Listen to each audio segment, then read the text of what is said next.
1장을 보시면은 1절에 사람들에게서 난 것도 아니요 사람으로 말미암은 것도 아니요 오직 예수 그리스도와 및 죽은 자 가운데서 그리스도를 살리신 하나님 아버지로 말미암아 사도된 바울은 이렇게 쭉 나갑니다. 그러면서 은혜와 평강이 있기를 원한다. 자, 1장 1절에 보시면은 1장 1절 전체가 주어져. 전체가 주어져. 전체가. 사람들에게서부터 시작해서 사도된 바울까지가 같은 글씨체죠. 이게 주어입니다. 근데 주어 하나가 이만큼 기니까 문장이 얼마나 이게 복잡한지 알겠죠.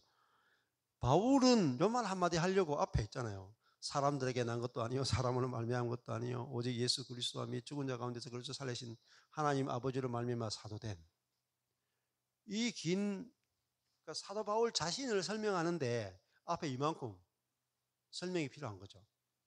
자, 그러면은 앞으로부터 잘라서 설명해 볼게요. 바울은 사도된 바울이죠.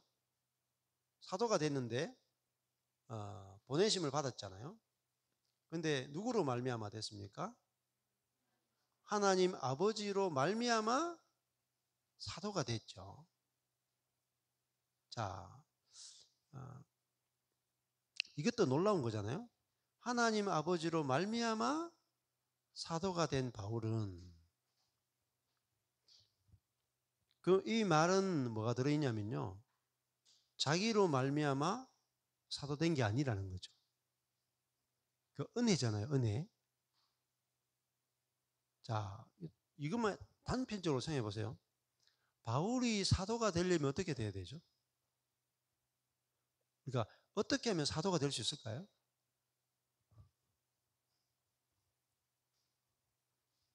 방법이 없죠. 방법이 없죠. 우리는 물어볼게. 어떻게 하면 목사가 될 수 있을까요? 신학교 간다. 안수 받는다. 그럼 목사가 되죠. 그럼 이게 아버지로 말미암아 목사가 됐는지 나로 말미암아 목사가 됐는지 모르겠죠.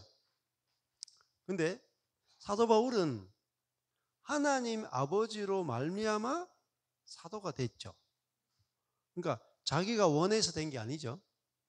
하나님이 예수 그리스도를 통해서 찾아오니까 자기는 그냥 찾아오시는 분을 만나는 것밖에 없어요. 다메섹 도상에서 만나니까 눈이 닫혔다가 다시 열리면서 부활하신 예수님을 만나고 그러면서 보냄을 받죠. 자, 여기서 사도 바울이 한 건 뭐예요? 아무것도 없죠. 그냥 열심히 투쟁투쟁 하면서 예수님 사람 죽이는 것밖에 없어. 자기가 사도 되기 위해서 한 거 아무것도 없어. 근데 사도가 됐어요, 안 됐어요? 보통 사도가 됐어요? 유명한 사도가 됐죠. 근데 여기서 바울이 한 게 아무것도 없어. 이걸 은혜라 그래요. 은혜. 그러니까 죄가 더한 곳에 은혜가 더하죠. 죄가 더한 곳에. 그러니까 사도 바울 자신이 존재 자체가 죄가 더한 곳에 은혜가 더하다 하는 그 삶 자체죠. 자, 그러면 단도직입적으로 생각해 보세요. 바울이 사도가 되는데 노력이 하나도 필요 없죠. 안 그렇습니까? 유명한 사도가 되는 노력이 하나도 필요 없죠. 우리는 유명한 목사가 되는데 노력이 필요 없습니까? 많은 노력이 필요해요. 여러분이 유명한 그리스도인이 되는데 많은 노력이 필요하잖아요. 생각이 잘못되어 있죠. 보세요. 그냥 우리가 요 한 절에 읽는데도 우리가 얼마나 인간 중심적으로 생각하냐면 인본주의적으로 생각하냐면 그러니까 교회를 핍박하던 자가 복음을 핍박하던 자가 자기 목숨을 내걸고 복음을 전한 자가 됐죠. 근데 여기에 사람의 손이나 사람의 사도 바울을 위해서 기도하는 사람도 없었을 거예요. 누가 사도 바울이 사도가 되도록 기도하는 사람 누가 있었겠어요? 기도도 필요 없고 인간의 노력도 필요 없고 오직 죄가 더한 곳에 은혜를 더하신 하나님의 그 긍휼과 은혜로 말미암아 바울이 사도가 됐다. 이걸 은혜라 그래요. 자, 그러니까 사도 바울은 하나님 아버지로 말미암아 사도가 됐죠. 그 말은 뭐겠어요? 나의 나된 것은 은혜로 됐다. 은혜로 됐다. 그 말은 뭐겠어요? 여러분도 똑같다. 여러분. 그리고 하나님의 은혜가 역사하면 어떤 일이든 일어날 수 있다는 걸 보여주는 거죠. 어떤 사람에게든지 어떤 일이든지 일어날 수 있다는 걸 보여주는 거죠. 자, 근데 여기 보면은 하나님이 어떤 분이에요? 아버지죠. 그냥 하나님이 아니고 하나님이 아버지잖아요. 그리고 이 하나님도 유대인들이 믿는 하나님이 아니죠. 그리스도를 살리신 하나님 아버지. 근데 이 하나님은 그리스도와 연결된 하나님입니다. 그리스도를 빼고 하나님 단독으로 하나님이 아니고 그리스도를 살리신 하나님. 아주 구체적이다. 우리도 신앙도 마찬가지예요. 아주 구체적이어야 돼. 그리스도와 하나님이 연결시켜야 돼요. 자, 그리스도를 살리신 하나님 아버지로 말미암아 사도가 됐어요. 자, 근데 그 전에 바울이 알고 있던 하나님은 그냥 야훼 알았죠. 야훼. 유대인들이 믿던 하나님은 야훼잖아요. 여호와. 근데 이 여호와, 자기가 알고 있던 여호와 하나님하고 지금 자기가 그리스도를 통해서 만난 하나님은 다르다. 그래서 그리스도를 살리신 하나님으로 말미암아 사도가 됐다. 근데 그리스도를 어디서 살렸어요? 죽은 자 가운데서 그리스도를 살리신 하나님 아버지로 말미암아. 그리스도를 살렸다는 말은 부활시켰다는 거잖아요. 그 부활시키신 하나님 아버지로 말미암아 사도 바울은 사도가 됐어요. 자, 그러니까 사실은 사도 바울은 그리스도를 핍박했잖아요. 그리스도가 가짜 메시아라고 생각했잖아요. 그런데 이제 이 사도 바울은 진짜 그리스도만 전하는 사람이 됐다. 그리고 오직 예수 그리스도와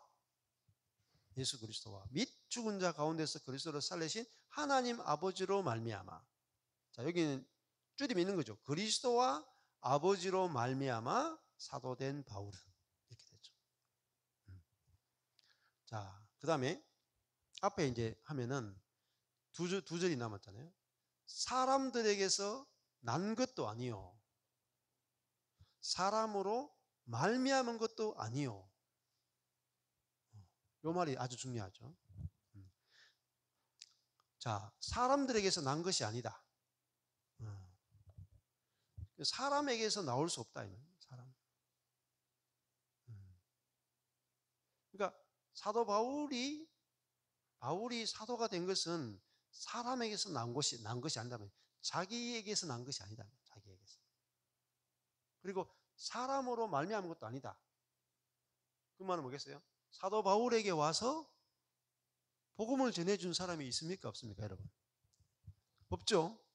그냥 부활하신 예수님이 단도직입적으로 그냥 다메섹에서 빛 가운데 찾아오셔가지고 바울을 바로 만나버렸잖아요. 그러니까 사도 바울은 부활하신 예수님을 만났는데 누가 예수님이 부활했다, 예수님이 십자가 죽었다, 부활했다 이렇게 교리를 전해줘서 만난 게 아니고 예수님이 직접 찾아와서 만났다 이 말. 그러니까 사람으로 말미암은 게 아니다라는 거죠.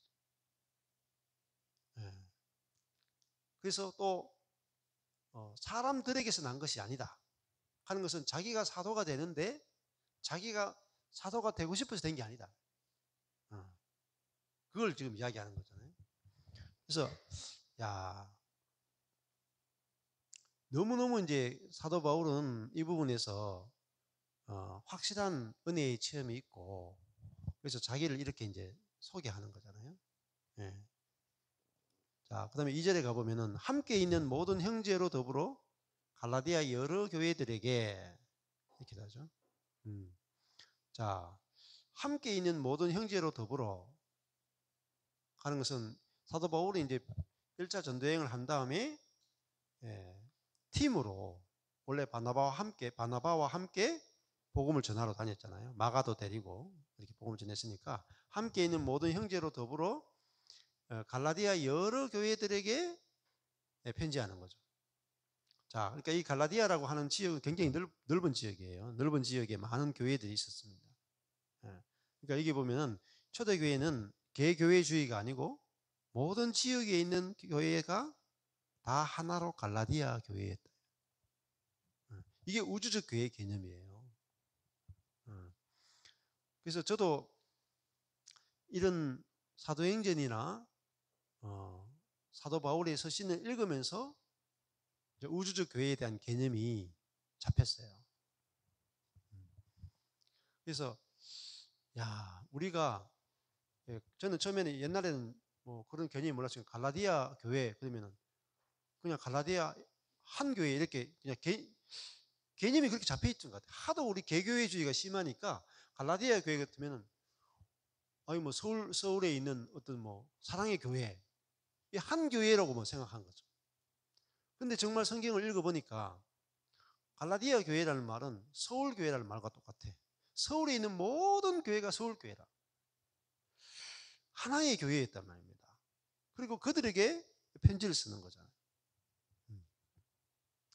예, 그러니까 이 말은 뭐겠습니까? 교회가 담이 없었다니, 담이. 네 교회, 내 교회가 없었다니. 다 하나였단 말이에요. 한 형제고, 한 자매고. 그러면은 이런 교회를 경험을 하려면은 우리가 뭐잖아요? 육으로 신앙생활 해가지고는 초대교회와 같은 이런 교회를 다시 이 땅에 재현이 안 돼요. 우리가 땅 끝까지 복음이 증거되려면은 성경에 나오는 교회가 회복돼야 돼요. 회복돼야 정말 그 교회가 능력 있고 성령의 능력으로 땅 끝까지 복음화가 가능하다. 그래서 갈라디아 지역에 있는 교회들 전체가 다 주님의 교회구나. 그러니까 사도 바울은 네 교회 내 교회가 없고 가서 자기 교회를 바울 교회 이렇게 개척하는 게 없다. 바울 교회, 아볼로 교회, 베드로 교회. 여기는 베드로가 담임 목사님이고 저기는 바울이 담임 목사님이고 저기는 아볼로가 담임 목사다. 이런 개념이 없다 이 말이에요. 교회가 세워지면은 다 뭐예요? 순회하는 거예요. 순회.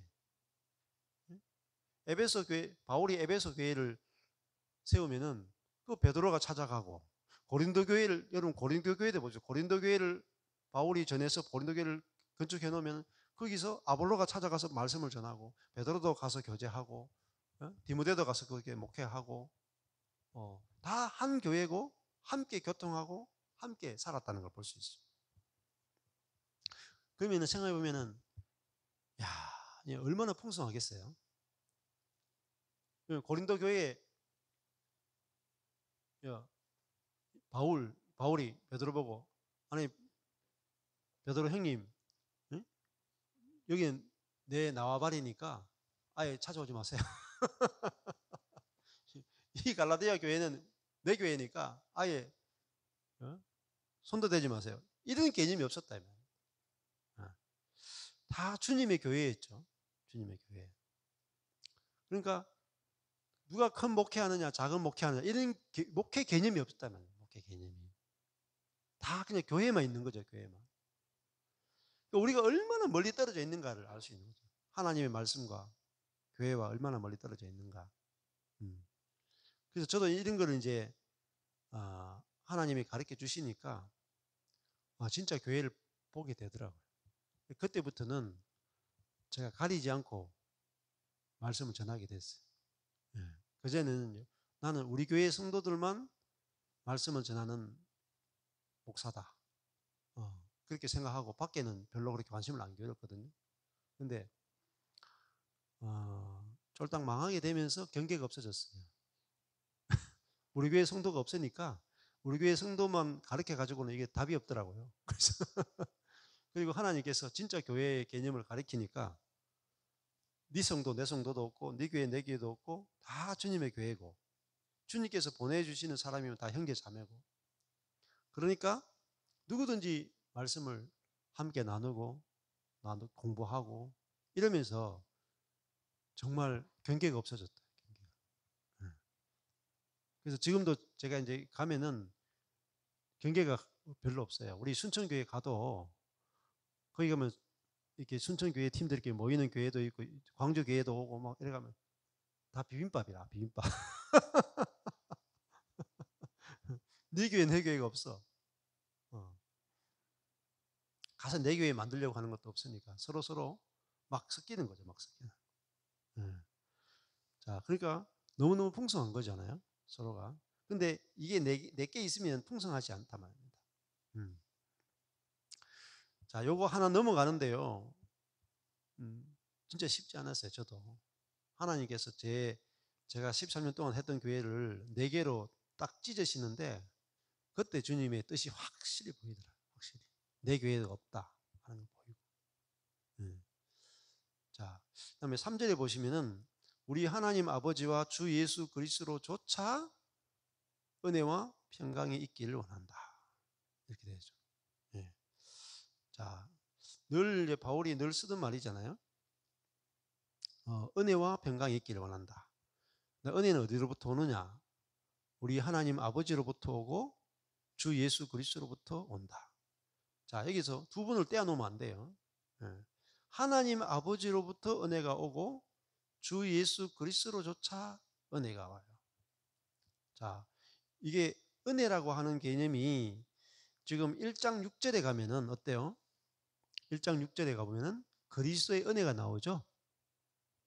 그리고 그 다음에 또 1장 7절에 가니까 그리스도의 복음이 나오죠. 여러분 저기 보시면은 동그랗게 내가 연결시킨 거 이렇게 줄을 쫙쫙 끊어놨어요.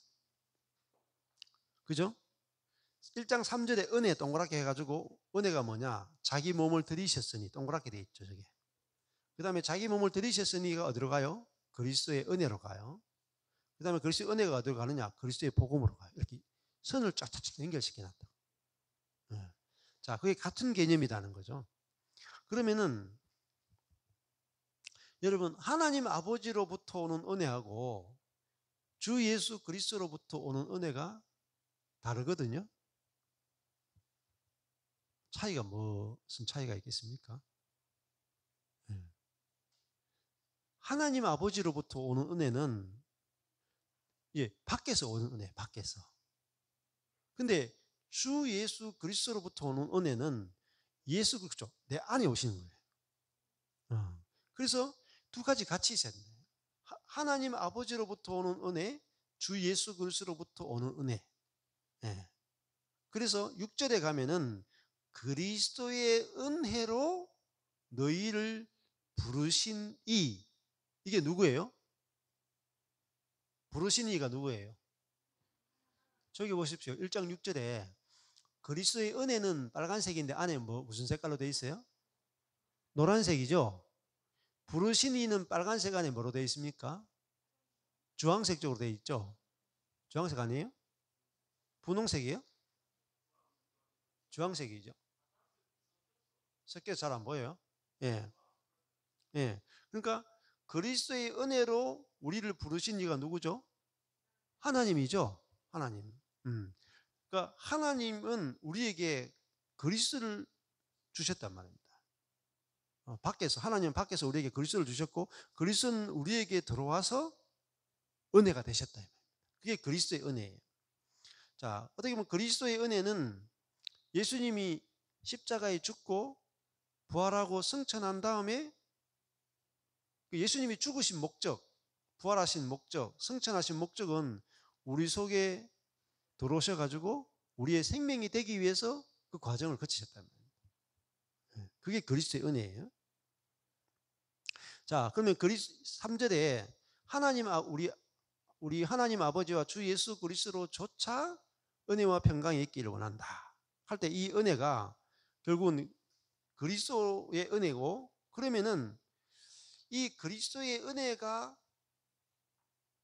알아져야 그 다음 뭐가 됩니까?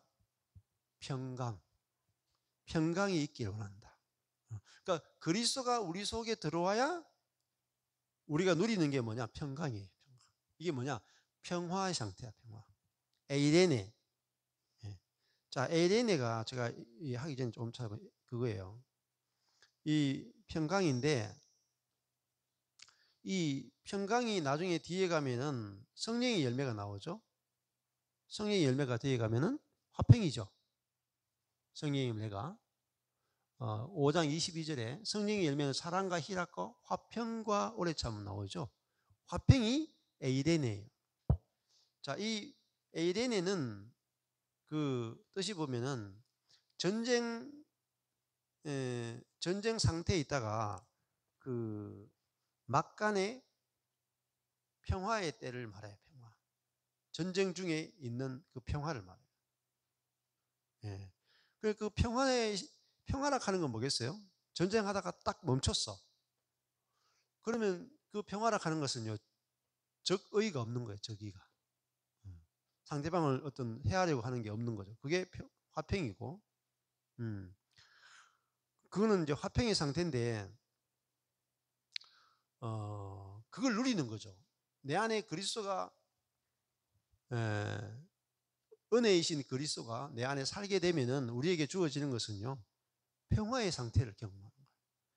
그러니까 하나님과 나 사이가 적의가 없는 아주 평화로운 상태가 되고, 내가 내 자신과도 너무 평화롭고, 내가 주변의 사람과도 평화로워진다.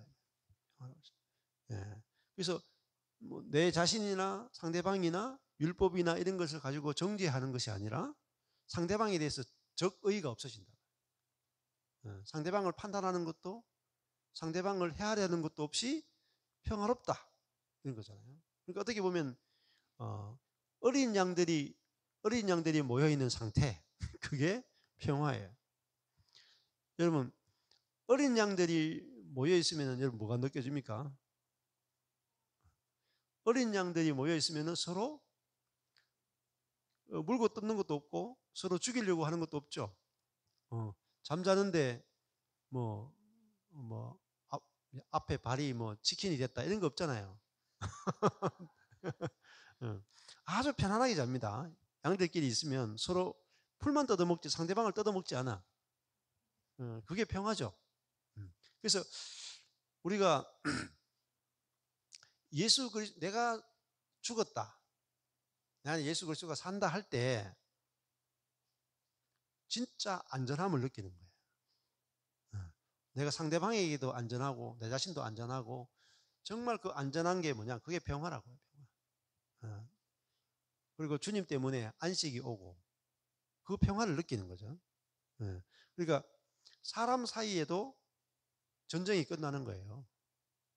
아까 전에 우리 간증하신 분, 집이 정막강산이 절간 같았다가 지금은 완전히 그냥 웃음이 계속 된다.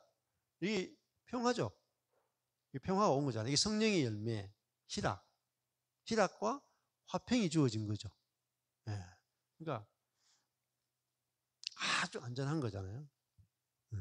그거를 그런 평화가 어디서 오느냐면은 예수 그리스도의 은혜, 하나님이 우리에게 예수 그리스도를 줘서 예수 그리스도가 우리 속에 오셔가지고 우리 대신 살아주는, 우리의 육을 십자가에 못 박고 그리스도가 우리 안에 살아주면 우리는 비로소 평화를 경험할 수 있는 거죠. 그래서 그 사람과 사람이 만나도 평화롭단 말이에요. 저 사람이 나를 어떻게 할까, 이런 것들이 없이 너무나 평화롭게 살 수 있는 거잖아요. 그 전에 제가 교회에 막 이런 풍랑이 치는 걸 경험할 때, 야, 정말 교회가 진짜 안전한 곳이 없다. 안전하지 않아. 언제 뒤통수 맞을지 모르고 무슨 이야기가 들려올지 모르고 무슨 험담이 있을지 여러분 스트레스 안 받습니까? 저 집사님이 저 장로님이 겉에서는 웃어도 뒤에 가서 무슨 말을 할까? 거기서 못 벗어나는 거죠. 야, 저도 첫 목회할 때 진짜 나중에 갈등이 생기니까 뒤에 가서 온갖 이야기가 다 나오죠. 진짜 안전하지 못해. 교회가 안전하지 못해. 너무 불안해. 가면을 쓰고 만나요. 거기서 우리를 해방시키신다. 정말로. 그리스도의 은혜가 뭐죠? 상대방을 판단하고 정죄하는 그 육을 십자가에서 딱 죽여버렸잖아요. 그래서 여기 보면은 뭐가 없어졌냐면 육을 죽이면은 원수 맺는 것, 술수, 분쟁, 시기, 분냄, 당 짓는 거, 불리함, 이단, 투기, 방탕함 뭐 이런 거 싹 사라진다. 적이 없다 이 말이에요. 적이 없어. 적이 없고 성령의 열매가 맺히는 것. 그게 하나님 나라죠. 그래서 주 예수 그리스도의 그 은혜가 우리 가운데 그게 이제 핵심이고 복음이에요. 그래서 6절에서 그리스도의 은혜로 너희를 불렀다. 그리스도의 은혜. 그리스도가 우리 속에서 내주에서 그 그리스도의 생명으로 살도록 우리를 불렀잖아요. 그게 복음이란 말이에요. 그리스도의 은혜가 바로 복음이에요. 그러면 이 그리스도의 은혜라는 말은 그리스도가 은혜라는 말입니다. 그리스도가 은혜. 그러면 실제로 그리스도의 복음이라 하는 게 뭐냐면 그리스도가 복음이라는 거예요. 그리스도가 은혜고 그리스도가 복음이에요. 그러니까 하나님이 우리에게 은혜를 줬는데 그 은혜가 뭐냐면 내 안에 사시는 그리스도예요. 하나님의 은혜의 최종판이 내 안에 사시는 그리스도라. 그러면 그리스도가 뭐죠? 내게 기쁜 소식이다. 그분이 내 안에 사는 게 기쁜 소식이다. 그러면 다르면 성령이 내 안에 사는 게 곧 그리스도가 내 안에 사는 거예요. 그러면은 그게 기쁜 소식이잖아요. 자, 성령이 내 안에 사시니까 성령의 열매가 맺히죠. 성령의 열매가 각자 속에서 성령의 열매가 나오니까 우리가 어때요? 정말 안전한 교제. 그러니까 교회는 세상에서 가장 안전한 곳이 돼야 돼요. 그걸 다른 말로 하면 벌거벗어도 부끄럽지 않다. 그러면은 가장 안전한 곳이 되려면 여러분 기본이 뭐예요? 기본이 은혜 아니에요, 은혜? 실수했다. 그런데 막 비난하고 정죄했다. 그러면 무서워서 못 살아. 이번에도 어떤 분 제가 만났는데 교회 애들 데리고 갔는데 진짜 율법이 아니라 은혜로 가르치는 교회라고 해서 애들 데려가는데 애들 주일날 오는데 야 반바지 입고 어떻게 예배 오냐? 긴 바지 입고 와라. 그렇게 가르치고 그 다음에 예배 시간에 어떻게 졸 수가 있느냐? 똑바로 정신 차리고 말씀 들어야지.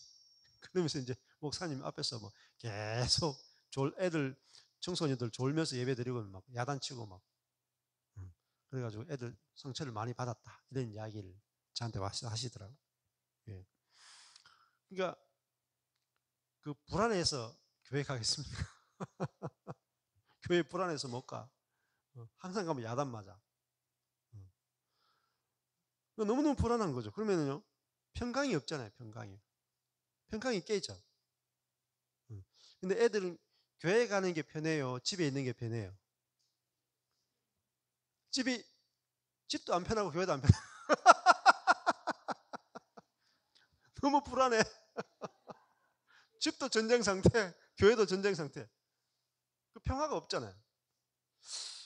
그러면 사람이 PC방이 PC방이 제일 평화로워. 게임 내용은 아주 폭력적인데. 그러면 교회와 가정이 그런 내가 죽고 율법으로 사는 내가 죽고 선악으로 살는 내가 죽고 그리스도가 살면은 정말 우리 속에서 사랑이 나온다 이면 사랑이. 이 승리의 열매가 나오잖아요. 그러면은 안전한 거예요. 정말.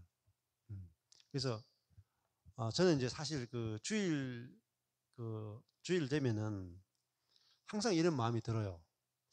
성도들이 이제 주일날 오잖아요. 전에는 이런 생각이 들어요. 오면은 청소도 좀 하고 점심도 같이 좀 하고 뭔가 좀 교회를 세우는 일에 좀 같이 협력하고 이렇게 해줬으면 좋겠다는 생각이 있었어. 그러니까 일을 시키고 싶은 마음이 있었던 거죠. 근데 제가 쫄딱 망하고 나니까 이제는 있잖아요.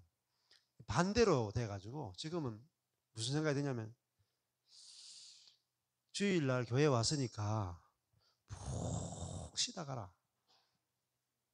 아무것도 하지 말고 아버지 집에 왔으니까 아무것도 하지 마라. 그냥 푹 쉬다 가라. 이런 마음이 들어요. 그래가지고 제 아내가 좀 고생을 해요. 그러니까 제가 하지 말라 하니까 아내가 좀 한 10년 넘게 고생했어. 다른 사람 다 안 시키니까 아내 혼자 독박 쓰는 그래서 아내한테도 막 늘 그랬거든요. 뭐 안 해도 된다 이렇게 하니까 아내는 또 사모니까 안 해도 되는 게 어딨냐. 뭐 나라도 해야지. 그러면서 계속 점심하고 그러면서 고생 많이 했다. 근데 진짜 저도 완전히 바뀐 거예요. 그래서 성도들 오면 주중에 얼마나 힘들었을까. 세상살이. 예? 직장도 전쟁터고 그래야 집에 가서 쉬고 싶은데 아내한테 또 두들겨 맞고 자식 때문에 힘들고 그래가지고 내가 평화가 없이가 교회 왔는데 교회 오니까 말씀 안 읽고 기도 안 한다고 또 헌신 안 한다고 또 막 쥐박히고 어디 가도 평화가 없는 거야. 쉴 곳이 없는 거야. 그래서 그래서 교회 안 왔구나. 내가 그렇게 해서 성도들 교회 못 오겠구나 생각이 드는 거예요. 그래서 진짜 교회가 뭔지 보게 된 거죠. 교회는 아버지 집이고 쉴 곳이더라. 그래서 그냥 와라. 교회 오는 것만 해도 1등 성도다. 1등 성도. 오면은 막 은혜를 듬뿍 주는 거죠. 그래가지고 우리 교회 부목사 하다가 때려치우고 이제 우리 교회 온 형제가 있어요. 오자마자부터 뒤에가 자는 거야. 몇 년을 그냥 잤어. 몇 년을. 제가 한마디도 안 해서 한마디도. 잘 잤다. 교회 정착하더라고요. 잘 잤다 그러니까. 아니 얼마나 기특합니까? 집에서 안 자고 교회 와서 자는데. 예? 기특하잖아요. 저 같으면 안 왔을 건데. 내가 자러 왔나? 그리고 만약에 교회에서 자면 얼마나 부끄럽겠어요. 아주 목사나 있는 사람이 저래 와서 잠만 TV 자고 저래가지고 자기 자신이 얼마나 수치스럽겠어요. 그래도 아버지 집에 와서 자는 게 자체가 얼마나 기특합니까? 예. 그래가지고 한 7, 8년을 지금 보냈죠. 예. 자, 이게 평화잖아요, 평화. 우리 하나님 아버지와 주 예수 그리스도로 조차 은혜와 평화가 있기를 원한다. 예. 그러니까 내 속에 그리스도의 생명이 있어야 남에게 평화를 줄 수가 있잖아요. 예. 남을 정죄하지 않을 수 있잖아요. 안식하게 할 수 있잖아요. 근데 그게 그리스도의 생명으로 사는 거죠. 사는 거. 예. 그러니까 이게 복음에 대해서 확신이 없으면은 사라지지가 않아요. 그래서 제가 그렇게 이제 10년 넘게 이렇게 살면 살수록 더 복음의 확신이 생겨. 더 복음의 확신이 생겨. 그래서 저희 교회가 이제 기본적인 모토는요. 아무것도 안 해도 되는 교회. 네, 아무것도 안 해도 되는 교회. 이게 노력하지 않아도 됨의 비밀이 1번이. 그러니까 진짜 노력 안 해요. 근데 안 해도 정죄 안 받아. 그러면 그 1번이잖아요. 갈라디아서 1번이죠. 근데 그게 지나면 뭐로 될까요? 성령. 성령이 점점 말씀에 충만해지면 뭐가 나올까요? 사랑, 성령의 열매. 그러니까 성령으로 섬기고 성령으로 사랑하고 성령으로 다 하는 거예요. 성령으로 하면은 뭐가 없느냐? 내가 했다가 없어져요. 교회가 고요해요. 봉사해도 고요하고 안 해도 고요하고 항상 평화가 유지돼요. 그전에는요. 한 8년, 10년 전만 해도 어떠냐면 점심 식사하는데 당번을 정해서 하자 하는 거예요. 그러면요 안 싸운다고. 당번 정했거든요. 방법을 바꾸고 당번 정하니까요. 어떤 사람은 나오고 어떤 사람은 안 나와. 어떤 방법을 써도 불평불만하고 싸우고 정말 전쟁이다 전쟁. 그래서 이럴 바에는 다 없애보자. 모든 봉사를 다 없애버려요. 안 해도 되는 교회. 그래서 진짜 성령으로 감동이 돼가지고 하고도 흔적이 없는 그런 성도가 나올 때까지는 진짜 과격하게 다 없애버리죠. 그래서 진짜 다 없어요. 저희 교회 가면 좀 많이 더러워요. 안 시키니까. 안 해도 되니까. 예. 근데 때가 되니까 우리 교회 성도들이 청소 안 하니까 남이 와서 청소해 주더라고. 우리가 리모델링 안 하니까 누가 와서 리모델링을 해주더라고요. 남들이 와서 다 해줘요. 남들이 해줘. 또 청 못하는 거 있으면 제가 그냥 하고 치웁니다. 성도들은 가능하면 안 시켜요. 왜냐하면 시켜서 할 정도면은 아직까지 생명이 안 자란 거예요. 안 그래요? 아니, 스스로 눈이 밝아가지고 그 일거리로 보여가 일해야 되지. 자기는 일거리로 안 보이는데 일 시키 보세요. 왜 시키냐부터 시끄럽다니까. 그래서 뭐 교회가 망하는 한이 있더라도 진짜 복음으로 하자. 그렇게 되니까 평화롭더라. 평화로워. 그래서 은혜와 평강이 있는 그 은혜로 다스리고 평강으로 다스리는 그런 교회로 이제 이렇게 경험하게 됐어요.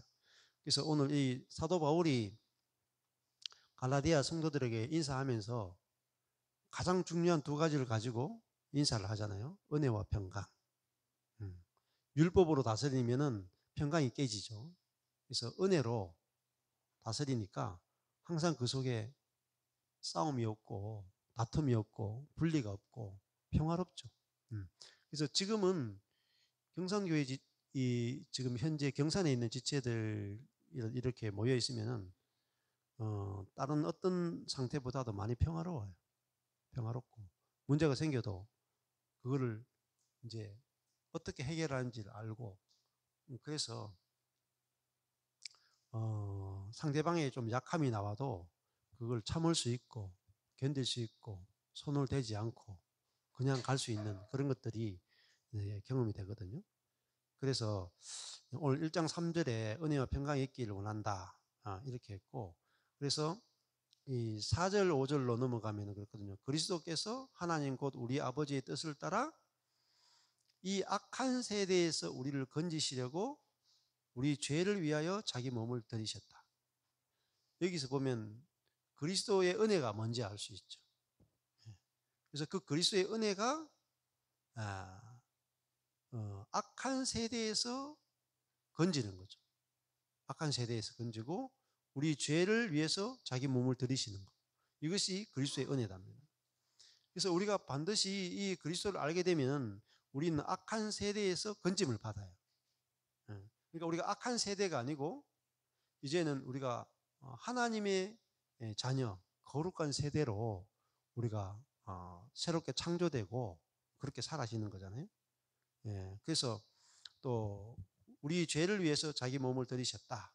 그러니까 우리의 죄가 그리스도 안에서 다 씻김을 받고 또 우리가 그 자기 몸이 십자가에 못 박히셨으니까 이게 죄를 위하여 할 때도 이 위하여는 휘페르예요. 휘페르. 휘페르는 포함하는 거에 다 들어가요.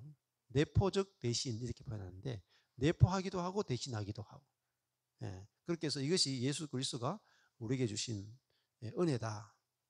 그래서 이 은혜를 우리가 경험하게 되면은 5절에서 하나님께 영광을 돌리게 된다. 이렇게 이야기를 하고 있습니다. 이게 이제 앞에 1절에서 5절까지 내용인데요. 뒤 4, 5절은 좀 짧게 했습니다. 내일 조금 더 설명을 드리겠습니다. 예, 기도하겠습니다. 하나님 아버지, 오늘 갈라디아서 말씀을 통해서 하나님이 우리에게 주시는 예수 그리스도를 통해서 우리에게 어떤 은혜를 주시는지, 우리 속에 참 평화가 찾아오고 또 관계 안에서 평화가 누려지고, 그래서 우리가 누리는 이 평화로 말미암아 하나님 나라를 우리가 누리고 보여줄 수 있는 그런 존재로 우리를 새롭게 지으셨음에 인해서 감사를 드립니다. 우리 형제자매들 한 사람 한 사람이 하나님의 예수 그리스도를 통해서 우리에게 이루어 놓으신 6월 십자가에 이미 못 박은 이 복음이 분명하게 들려져서 그 십자가의 효력이 우리에게 늘 경험되고 누려지는 은혜가 있도록 은혜 베풀어 주옵소서. 예수님 이름으로 기도했습니다. 아멘.